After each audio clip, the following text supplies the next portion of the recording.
তোহা মোহাম্মদ আদনান নামের এক কুলাঙ্গার বেয়াদব আপনাদের সিলেটের জমিনের মধ্যে। আর যুবকের দল যেই সময় ক্যাম্প করা হচ্ছিল ওই সময় বেয়াদবটা স্টেজের মধ্যে বসেছিল।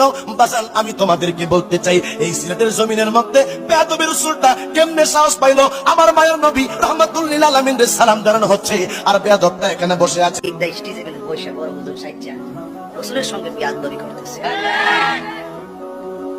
জুতা চোর বহুত বালা কিন্তু ঈমান চোর বহুত খারাপ। আমরা তো দেখছি এই মাহফিলের সমস্ত মানুষ, স্টেজের সমস্ত লোক নবীর ইজ্জতে দাঁড়াইয়া সালাম দিল, এই বেয়াদবের বাচ্চা বেয়াদবে দাঁড়াইল না। যেতে মিলাদের কাছিটা পড়ছে এটার জায়গা যদি আমি ওইটা একটা লাথি দিয়ে তার স্টেজে ফেলাই। কাপড় নিয়ে ক্রিকেট খেলা যায় না যায় ছয়রা বাবা শাহজালালের পল্লভূমিতে মাহফিলের মধ্যে দাঁড়ায় নবীর ইয়া নবী সালাম আলাইকা বললে বুঝি তোমার মনের মধ্যে কষ্ট হবে। নবীর দুশমনকে দুশমন বলতে হবে।